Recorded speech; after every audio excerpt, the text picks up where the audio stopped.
In a world where spending never stops. Cherie, you're gonna need to be canoing this. But why do we buy what we buy? And how is our desire to spend manipulated? Every other company on earth is trying to get you to spend money, and they're putting all their effort into getting you to spend your money on stuff all the time. I'm Jacques Peretti, and in this series I'm going to investigate the men who've made us spend. I'll discover how products were deliberately made to break so we buy more. Planned obsolescence is an open secret. When I'm talking to professional management people, and they all said, well, we all know this. How we've been reprogrammed to dispose of our possessions. I don't think individual advertising campaigns change people's views completely. Well, why are they still doing it? No, they're not still doing it. Well, they did in 2012. You ran a campaign that said you should leave your sofa on the sidewalk. And how technology has been used to perfect consumerism, making us constantly hungry for more. We want the new thing. It's hardwired into our brain to be looking for new stuff. The marketers have figured out how to take advantage of that.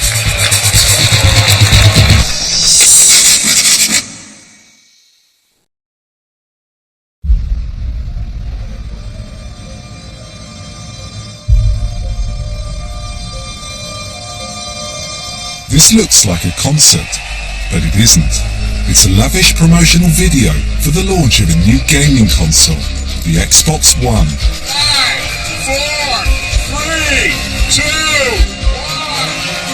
1. And the star of the show is a small plastic box costing £450.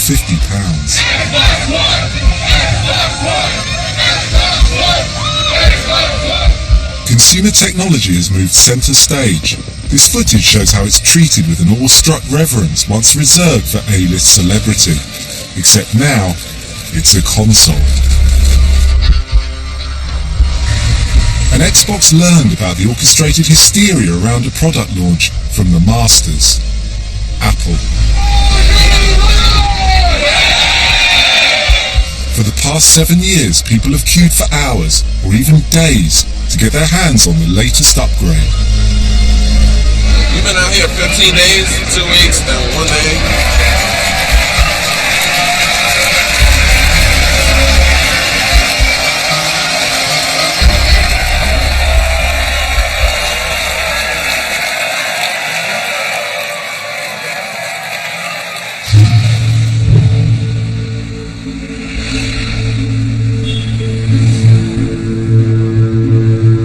What drives people to wait in the cold for a new phone? I've come to the Apple store on Regent Street to talk to the very patient man at the front of the queue for the new iPhone 5S. What's the 5S going to do that the 5 doesn't do? Basically, probably not much. There's a fingerprint scanner, which is very cool. So you've queued for 3 days to buy a new phone that is not going to do much more than the phone you've got at the moment. At the end, we'll walk around with something new that we all want. Thousands of people are waiting in line. How long have you guys been waiting? 18 hours. 18 hours. What is it that's so special about having the newest phone, the latest phone? The rate that they change so quickly, you don't want to be left behind, essentially. Why is it so important for you to have the latest phone so quickly? Because this time they are in different color. Because it's a different color? Yep. That's what's brought you here? Yep.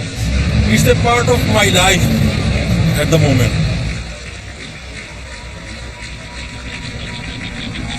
It's 1 minute to 8, and the doors of this Apple store are about to open, and close to 3,000 people queuing are going to go in and buy the iPhone 5S.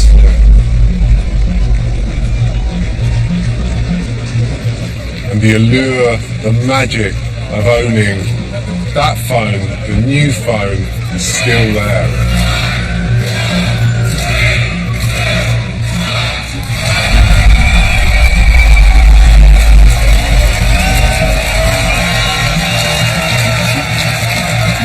It's like a Hollywood premiere, and all because you can get a phone that's a little faster.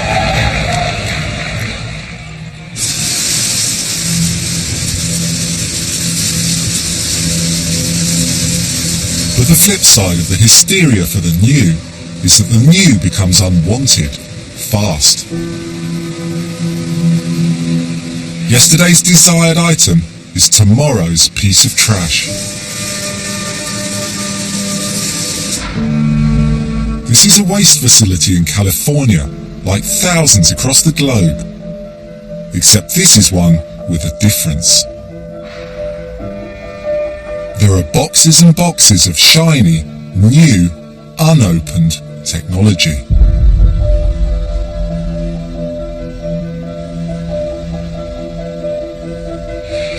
If you look around here, you'll see quite a few brand new products still in their boxes.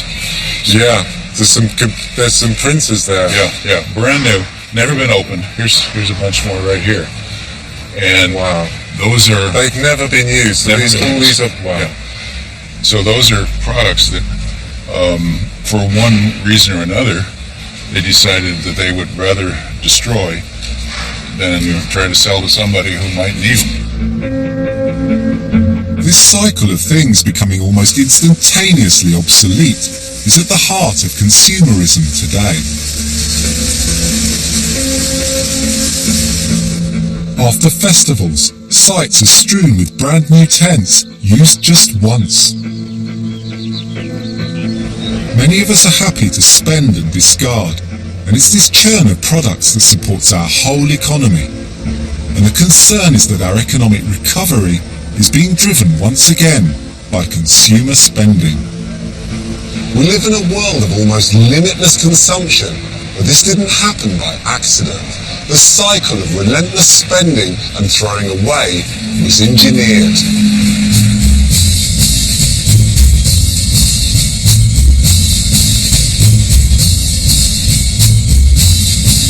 But how did this happen?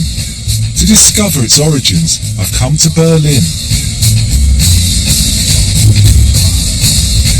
In the 1920s, manufacturers hit upon an idea that would become fundamental to the consumer economy, artificially limiting the lifespan of a product. It was known as planned obsolescence, making a product that is deliberately designed to break.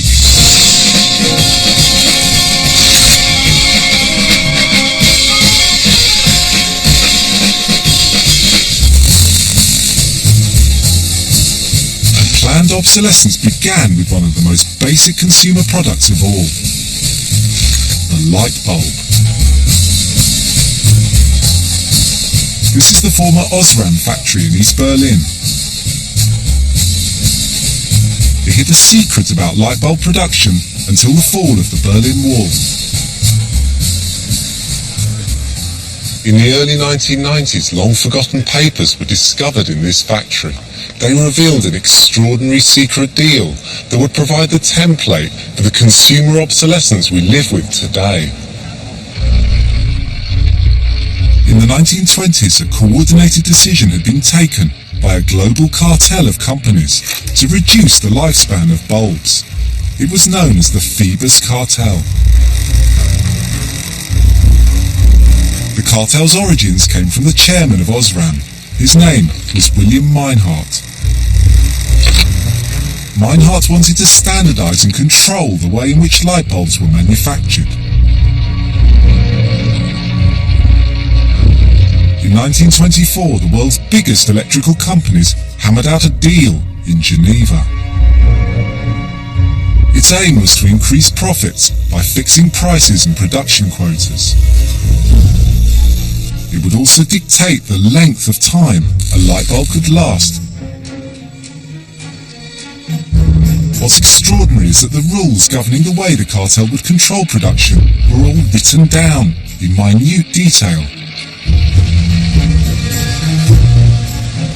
These papers were discovered by German researcher Helmut Herger. Helmut, how did you first come by these documents? Well, I know after the war came down, I knew the Workers' Council people of the light bulb factory, and when the factory closed down, they saved the archive.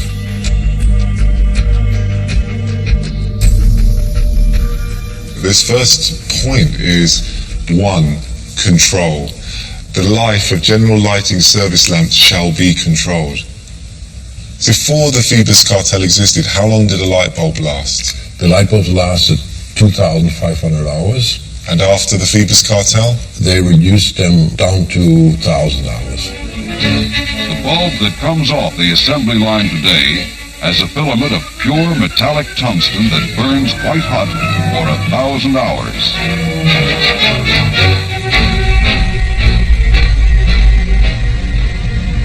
Bulbs that lasted longer burned less brightly. The companies maintain that the 1,000-hour lifespan was a compromise between these two factors, durability and efficiency. Yet the impact on sales was phenomenal. The year the agreement was signed, one lighting company executive wrote, "All manufacturers are committed to our program of standardization. It is expected to double the business of all parties within 5 years." And any company that broke the cartel was threatened with fines. It's incredible because actually when you look at the rules that have been written down, this is called basis defining. It says if it lasts 20 hours more, you'll be paying so much money. 50 hours more, a higher amount. 75 hours. With money, yeah. The Phoebus cartel was ended by the war. But Helmut has uncovered hard proof of planned obsolescence. And others are investigating how it operates today. I've come to meet Stefan Schlüter at Berlin Technical University. Stefan is studying obsolescence in consumer goods and is shocked by how pervasive it is. Planned obsolescence is an open secret. When I'm talking to professional management people on congresses and so, they all said, well, we all know this. Stefan has identified obsolescence in everything from washing machines with heating elements which fail too early to electric toothbrushes with sealed panels, preventing you from changing the batteries. The clearest example of all is the printer cartridge. This is from a printer, right? Yeah, this is from a printer, it's a cartridge. Okay. And there's a counter inside. What does the counter do? It counts the pages you've been printing with this cartridge. So it is there. It's like a clock, counting down to 50,000 pages. And then it's saying, I'm empty. And it's just this simple dial here is effectively counting down to the moment that it stops working. Yeah. So you can reset the counter, you know? You can reset it. And a friend of mine just do it. He reset it, put it inside again, and still printing. And he's putting it down to zero, you reset it for 3 times, and it's still printing. All you'd have to do is reset it and it would work. But instead you have to buy a brand new cartridge. A brand new one or refilling it. Yeah. This is planned obsolescence in the cartridge of a printer. Obviously. The open secret of planned obsolescence that Stefan talks about is now becoming increasingly sophisticated. Manufacturers are even being accused of inserting electronic chips into printers to tell us the ink has run out when it hasn't. Planned obsolescence is now being woven into the very fabric of our everyday lives.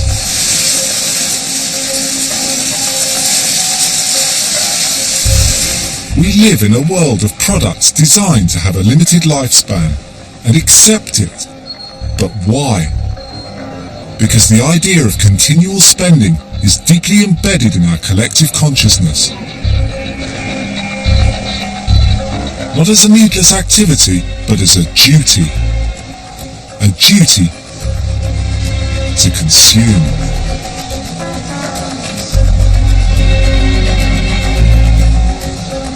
This began during the Cold War. The world faced a choice between competing brands, capitalism or communism. Capitalists. They've worked and saved to make the biggest single purchase in their lifetimes. They have a share of America's wealth. They've seen capitalism work.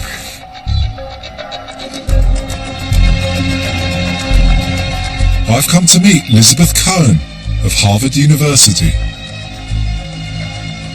How important was consumerism as a way of kind of defining democracy? American democracy was viewed as really linked deeply to mass consumption. Not only that everybody could have goods and could live a prosperous life, but that we had choice as consumers. In contrast to the Soviet Union, where not only did they not have the kind of material goods that Americans had, but they also had no choice. But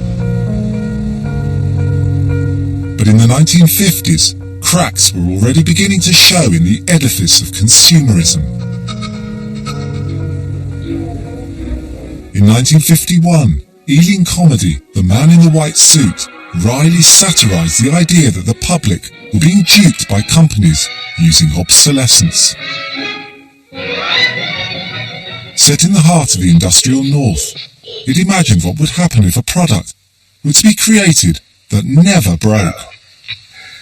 Some fool has invented an indestructible cloth, right? Yes, but it'll knock the bottom out of everything, right down to the primary producers. What about the sheep farmers and the cotton growers? The importers and the middlemen. Big stores even. It'll ruin all of them.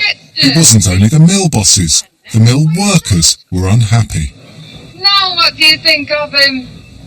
And you think they'll go ahead with it? Certainly. You're not even born yet. What do you think happened to all the other things? The razor blade that never gets blunt, and the car that runs on water with a pinch or something in it. No.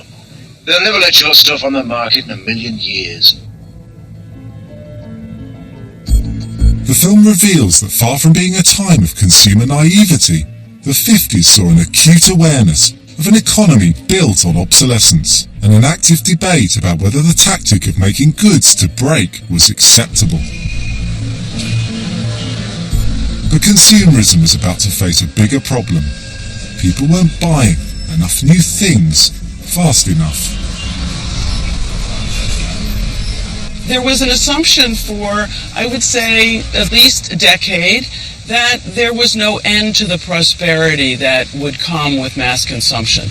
But at a certain point, and I would say by about the mid-1950s, there were advertising executives, marketers who were realizing that there was going to be an end to this profitability, that at a certain point these markets would get saturated.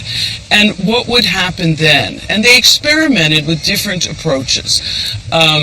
So how do we get people to keep buying once you have that vacuum cleaner and that refrigerator and that car?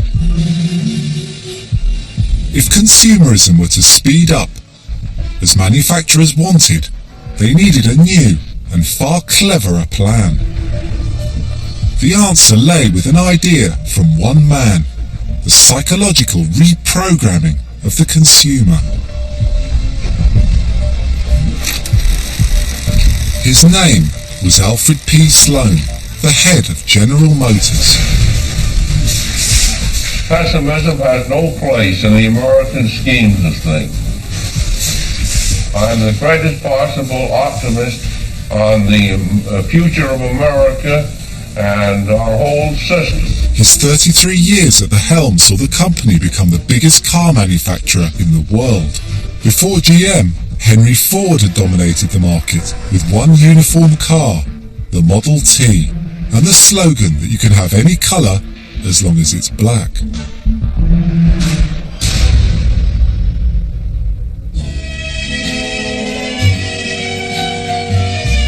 But Sloan realised that he could vastly increase sales by offering a different car for every income bracket. He could segment the market over and over. Oh, the good life, full of fun, seems to be the ideal. But even having several lines of car wouldn't be enough to keep the sales rolling in. Sloan wanted customers to buy a new car every year, like a new coat or a pair of shoes. GM called this theory of continuous upgrade the organised creation of dissatisfaction. This is the car that epitomised Sloan's new selling philosophy. the 56 Chevrolet Bel Air. A crazy little training coach of Mama. Take you for a ride that's quite a thrill. This crazy little train's the choo-choo. Legendary car designer Tom Matino began his career at General Motors, working to the Sloan philosophy. Oh, this is beautiful. A four-door hardtop, the newest of the new, the Bel Air Sport Sedan. Oh, that's a car to fall in love with. How often would you have to change the shell of the car, the appearance? At that time, the hype of that was every year. Every year? Every year they change the sheet metal. Wow. Is it true, Tom, that this colour, that you get this incredible sheen, it was derived from nail polish? Mm-hmm. Yeah, can you see the glow? I mean, and again, is the people matching their dress to the cars or the shoes? It's much more fashionable. Sloan flipped what was important to the consumer on its head. Instead of engine and reliability being main stage, it was now the seemingly superficial add-ons, colour or tail fins that drove the sale. Chevrolet's Royal Tone styling puts ever more emphasis on exterior color, a rainbow of 26 entirely new solid tone and two-tone color combinations. So Sloan, did he reboot obsolescence in a way? Because before that it was planned obsolescence, things done to an object. And he made it about obsolescence being in your head. You yourself would choose to want the new. Yeah, you don't need to buy a new car. In mechanical wise, it's still brand new, year old. But make you feel like the new one's better, and I have to have one is quite a genius way of doing things. Yeah.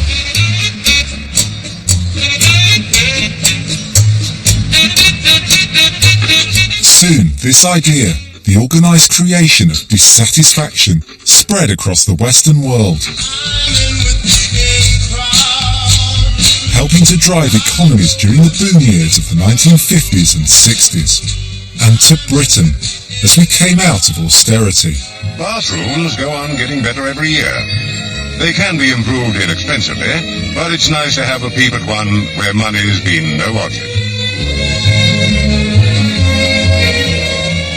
The tap's running. Half an hour on the phone and she'll be underwater. For 2 decades, consumers enjoyed a prosperity that was previously unimaginable.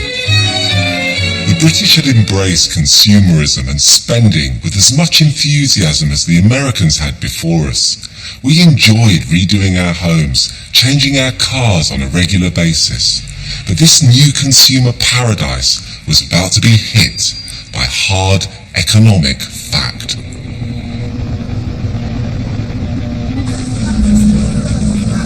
At the end of the 60s, wages which had previously kept pace with prices began to stagnate. And by the mid-70s, when prices soared, we had a problem. People were looking through the shop window at the consumer paradise, but could no longer buy it. A chrome standard lamp, a set of stacking stools, a cuddly black cat.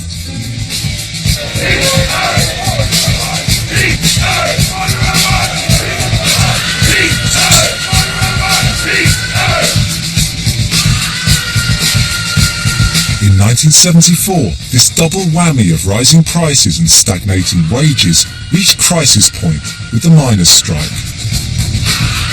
We don't want that set pennies. Well, we don't want that set pennies this time. We've got to win it, haven't we? If it beats us, what chance have other people? They've no chance whatsoever. This wasn't an elevated ideological struggle between left and right. These were angry consumers. Ted Heath paid the price, falling from power. The new Labour government fared no better, spectacularly failing to halt the fall in living standards. Economist Bernard Donahue ran re-elected Prime Minister Harold Wilson's policy unit.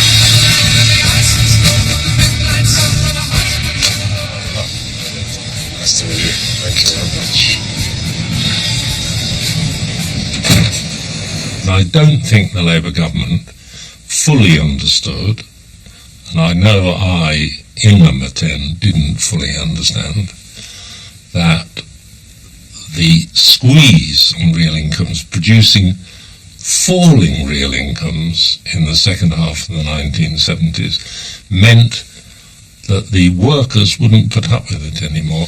Do you think that the trade unions were just really trying to keep up living standards for their members and in a way pursue the consumer dream? The unions were reacting to the particular situation that their members were suffering reductions in their real incomes. A consequence of that is that they couldn't buy as many of the consumer goods as they'd grown accustomed to and their wives had assumed. So there was a move in the union movement towards individualism, materialism, a bit of grab what you can, regardless of the impact of the rest of society. Demands for higher incomes led to repeated strike action, culminating in the winter of discontent. In the shops, the threat to food supplies is getting larger every day. By the end of the 1970s, consumerism Mark I was over, but its demise had threatened to make Britain ungovernable. 70s Britain feels like another country. So how did we go from the bleakness and conflict of that decade to a 21st century Britain, obsessed not with class war, but shopping? The answer lay with one man, a wealthy chicken farmer, who wanted to use his money to bring about a new vision for Britain. Anthony Fisher brought the idea of battery farming to the UK, making millions from his company Buxted Chickens. Now about a quarter of all the laying hens in this country are kept like this, often thousands of them all under one roof. But Fisher wasn't just a chicken farmer. He cared passionately about freedom of the individual. Fisher believed the British people had been penned in by the state and by trade unions, and he wanted to set them free. After the war, I found England slipping into socialism, the people somehow believing that the government was going to solve all their problems. In the late 1940s, Fisher had become enthralled by the ideas of a radical Austrian economist called Friedrich Hayek. Hayek believed that the government policies of the post-war period were a form of serfdom. Companies and individuals should be free to spend what they want. Fisher wanted to put Hayek's free market philosophy into action. He wanted to become a politician. But Hayek convinced him his money would be better spent on setting up a new type of organisation called a think tank. He told me, keep out of politics and make your case to the intellectuals, that is, the teachers, the students, and the media, because they in turn influence the people. Fisher followed Hayek's advice. In 1955, he set up the Institute of Economic Affairs. Through the years of Wilson and Heath, it toiled away in the wilderness. But with the turmoil of the 1970s, the IEA's moment had suddenly come. Patrick Minford was one of the many young economists who wrote for the organisation at the time. The IEA was trying to explain to people how free markets worked, and that, the best organization of an economy was one where individual consumers and producers were empowered to produce what people wanted. Market forces. And the idea was, people would therefore produce better stuff that people actually wanted to buy. No longer would Britain be divided by tribal loyalties, by communities built around localised production. Now we would be consumers, whose spending power would change our sense of belonging. In free markets, the consumer is sovereign. The whole point of free markets is to give the consumer sovereignty and to allow people, ordinary people, to conduct their lives in a way they want. which is consumerism. With Britain in chaos, the free market ideas of the IEA were seized upon by conservative politicians, then in opposition. And then their waters all out. Angus, hello, in you go. And in particular, I'll bring you all out in a moment. They were looking for an idea that would give Britain a new, unifying identity, built not on class war, but economic freedom and consumerism. So these were the ideas that were starting to be pushed by writers for the IEA in the 70s. And they then were taken up by Mrs. Thatcher when she came into the leadership, and Keith Joseph, to formulate a new strategy. Let me give you my vision. A man's right to work as he will, to spend what he earns, to own property, to have the state as servant and not as master. These are the British inheritance.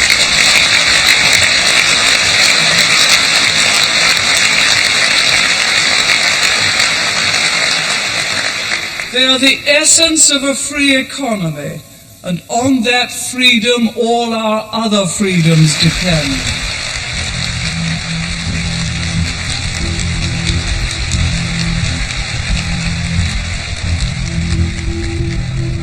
The 70s saw Britain riven by ideological conflict, but the ideas of the Institute of Economic Affairs offered a way out. A new, depoliticised identity for ordinary people, not as workers, but consumers, freed to spend.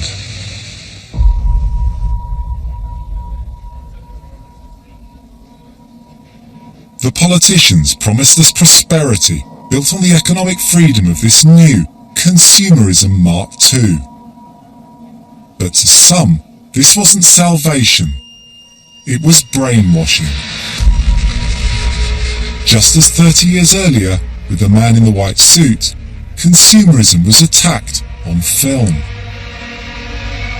This time it was a horror movie, Dawn of the Dead. Director George Romero portrayed consumer society not as a form of freedom, but as a new type of slavery.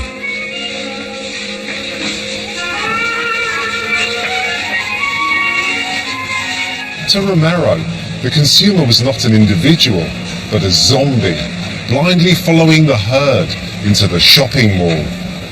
What are they doing? Why did they come here? Some kind of instinct, memory of what they used to do.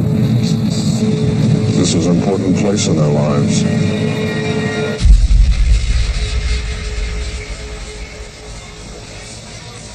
But Romero's critique didn't chime with the public mood. Consumerism was about to lift off like nothing ever seen before. Economist Juliet Shaw has examined how the early 1980s laid the foundations for the almost limitless consumption we have today. In the 70s, you had wages failing to keep pace with consumerism, which obviously created strife with unions and so on. I'm wondering how, in the 80s, how was it possible for consumerism to keep on the rails? This was a period in which the nature of the sort of consumer culture changed from being one in which people aspired to something 10 to 15% more than what they had, to being a time when people started aspiring to be rich. And the mechanism that squares that circle, if you will, is consumer credit. Because this is also the time when consumer credit becomes much more available, and that's a relatively new thing. Now all you need to do is pull a little plastic square out of your pocket. It's like a sort of magic fetish. And boom, you're able to buy things that you didn't have the income for. But using credit was only the first piece in the jigsaw.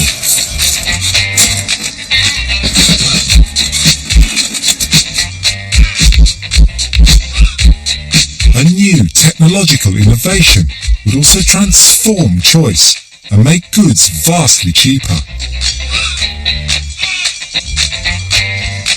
And it was brought about by this man, Mike Riddle. Riddle invented a computer program which became AutoCAD. Released in 1982, it allowed designers to use computers to tweak the shape of products in a way previously unimaginable. The explosion of choice would fill the giant new out-of-town retail parks. What did computer-aided design enable designers to do? It allowed us to make a lot of variations cheaply. The big impact was on cost, so that we could have hundreds of different designs. Instead of saying, here's the one standard toothbrush, we could have hundreds. They could all be a little bit different. From now on, CAD would allow everything from perfume bottles and luggage to kitchen equipment, even deodorant bottles, to be designed on a computer. The shape, the moulding, the shaping of things, that was a new innovation as a result, wasn't it? The ability to do that. Right. Before CAD, these products all tended to come in very, very similar containers. You would buy a bottle, like you look at shampoo or lotion bottles. They would all be a straight cylinder, a different top, maybe a different label. Now, everyone has a different shape, subtle curves to it, things they would never have thought of before because it would have been too expensive.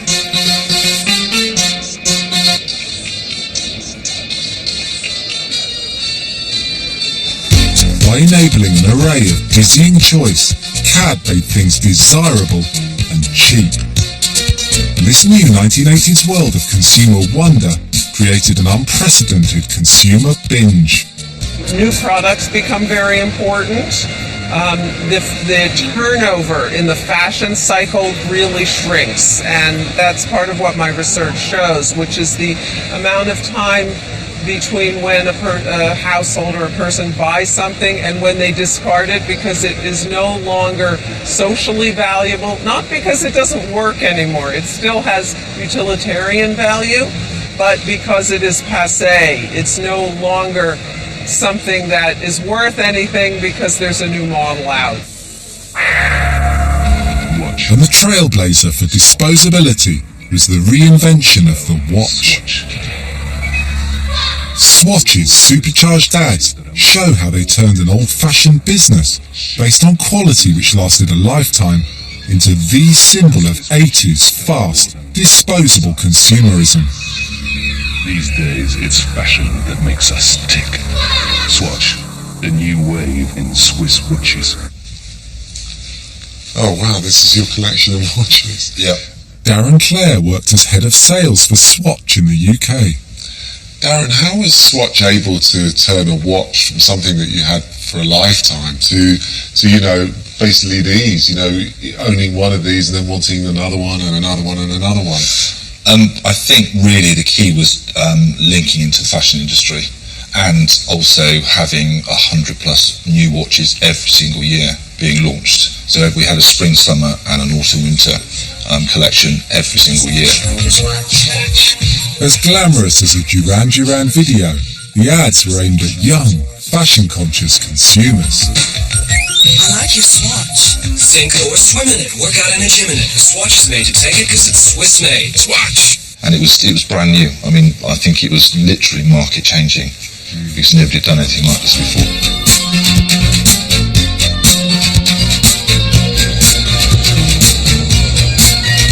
Swatch wanted people to buy 4 watches a year. They sold 1 million in 1983, their first year, and by 1986 was selling 12 million. Swatch revealed how much money could be made by turning what had been a long-lasting consumer item into a frequent purchase. And even though a Swatch was cheap, it was made desirable by being designer.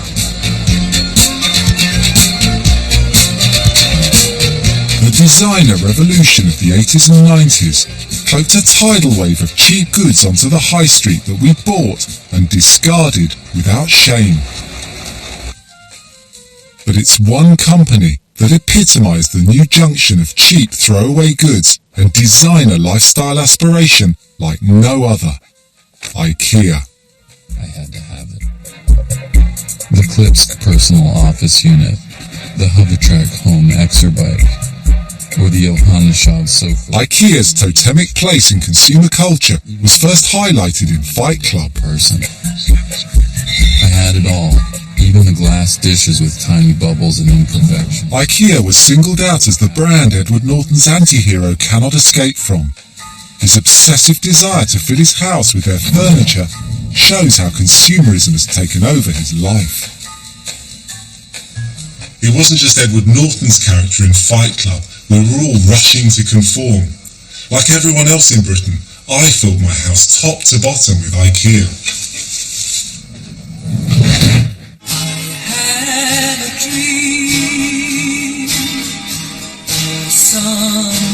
The company was founded in the 1940s by Ingvar Kamprad. From the beginning he was single-minded in his ambition, and today it's the world's largest furniture retailer. But it was in the 90s, when IKEA conquered Britain, that its profits went stratospheric. By 1994, IKEA had global sales of nearly $5 billion a year. They queued from the early hours for a first glimpse into the Aladdin's cave alongside the M62. I believe in angels. Johan Stenebo worked at IKEA for 30 years, climbing the ladder to become Kamprad's right-hand man. And what happened when IKEA came to Britain? First of all, IKEA's concept was enormously strong, and there was a huge void in the market in the UK. Their ads cleverly sought to persuade the British public to buy into the new home-style revolution. Chug out that chips, come on, do it today. Fries off that pelmet and throw it away. So there came IKEA with all these colourful Scandinavian ideas of how to, furnish your home. Our homes could be playful and happy and light, loose and informal and striky and bright. What IKEA did was to elevate the prices. So IKEA in the UK had the highest prices because there wasn't any competition. Who would blame them? They had the highest prices in the whole IKEA world. Therefore, IKEA in the UK had the highest profits. So it was an enormous success, and I think people were way up in IKEA were dumbfounded by the success. Britain no longer has the highest prices in the IKEA world, but the prices didn't stop IKEA changing the way British people bought furniture. Do you think that IKEA ushered in the disposable throwaway culture that we live in today? Yeah, absolutely. I think we were definitely guilty of that. When IKEA got to the US, they made this explicit with an ad directed by Spike Jonze, which mocked people's sentimental attachment to belongings and directly challenged them to modernise their lives.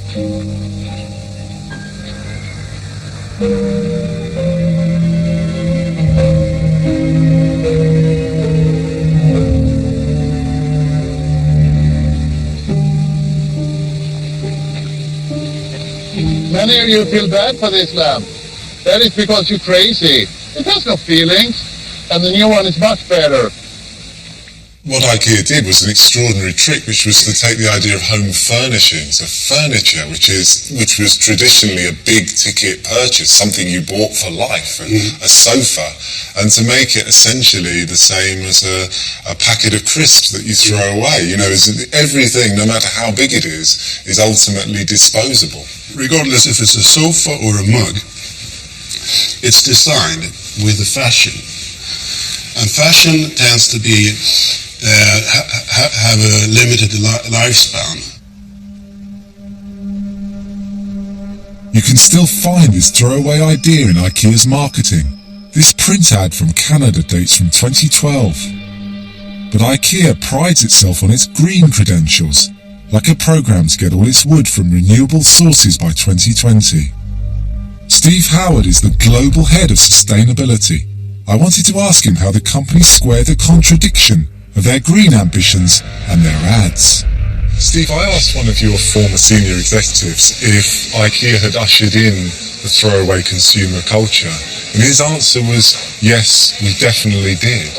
Chuck out your chintz, which I've actually looked at online, and it's a maybe we'd say recycle your chintz today if we did the same advert today.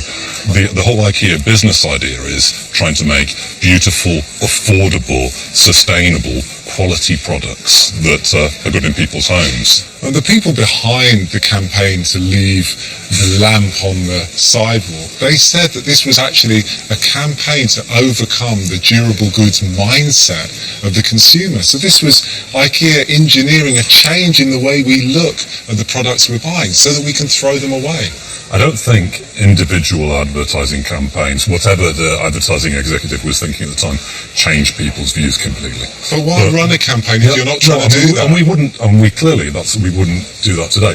How successful are you going to be in preventing IKEA from running campaigns, advertising campaigns that suggest we throw away our consumer goods? Jack, I think we're going to show this interview to our global marketing team as a training video to say, let's have more sustainability messaging on this. And I think if we look at... Steve, that's not enough. You need to guarantee that you're not going to have an advertising campaign that says you should throw away these goods. Because if you're genuine about sustainability, that's what you should be doing. I will raise the conversation with our marketing people around the world on this, but they've already had it. And actually... Well, why are they still doing it then? No, they're not still doing it. Well, they did in 2012. You ran a campaign that said you should leave your sofa on the sidewalk. And we've just last year. You can't guarantee it. I will actually make sure, while I'm here, we do not do a dispose the sofa. I'll write to our marketing matrix about it.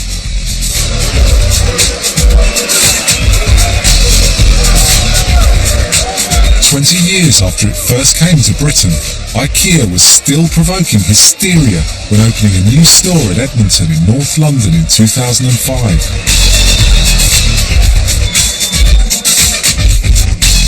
Such scenes have become increasingly common in recent years. This is what happened when Primark opened on Oxford Street. And now we have imported the pre-Christmas madness of Black Friday sales from the US. Cherie, you're going to need to be tannoying this.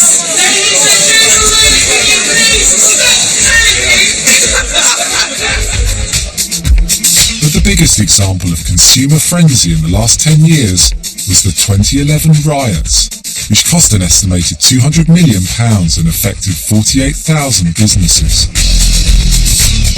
They began here in Tottenham. The most targeted stores of the 2011 riots give a good indication of the most desirable goods in modern Britain. And more popular than clothes or trainers was consumer technology. And right at the top of the shopping list, the mobile phone.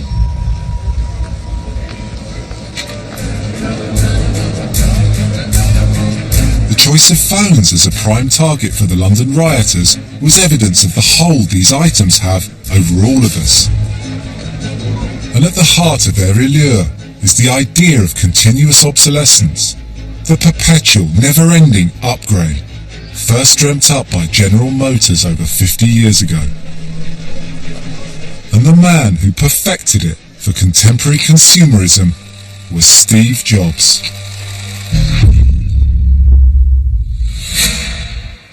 An iPod, a phone. Are you getting it? This huge launch was Jobs introducing the very first iPhone in 2007. Since then, there have been 7 generations, and the pressure to upgrade intensifies with each new launch, making us feel that our existing Apple product is out of date and obsolete. I wanted to know whether those who worked within Apple could explain whether it was great design or this relentless drive for profit that drove each upgrade. Dan Crow came into Apple as one of the chief designers in the late 1990s, working alongside Steve Jobs. I wonder, Dan, under the aegis of design, whether really what Steve Jobs was creating was an amazing, perfect money-making machine. The idea of the perpetual purchase, the rolling consumption of the upgrade. Apple got extremely good at iterating and making each step of the product better and better and better. Now, partly that drives upgrade, right? People want the latest and greatest, and I think that's quite interesting. But it's also very much about the technology and about the how can we make something better and better. But in recent years, has innovation slowed?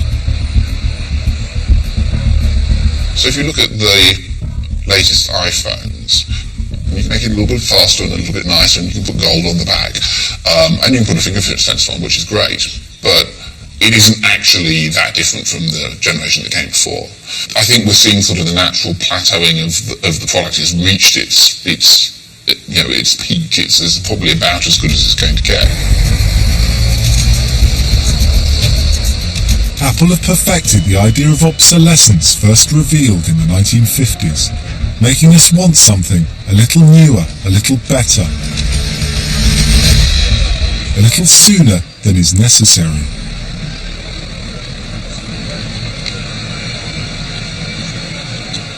But there are those who believe that Apple are also guilty of making it difficult for us to keep hold of our existing products, even if we don't want to change them.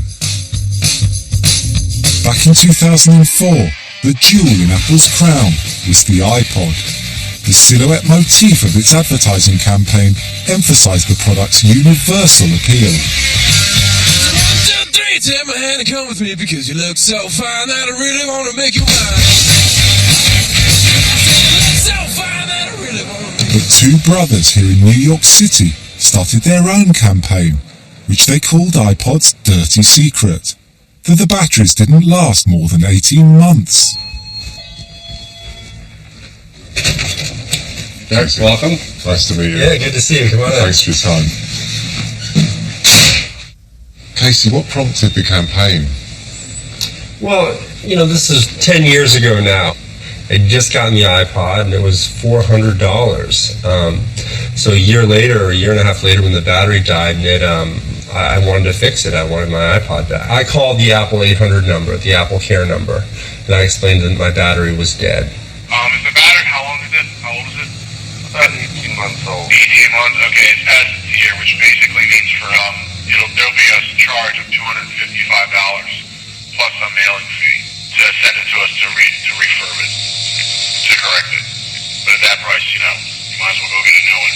So my brother and I came up with this idea to make a movie where we made this stencil that said iPod's unreplaceable battery lasts only 18 months.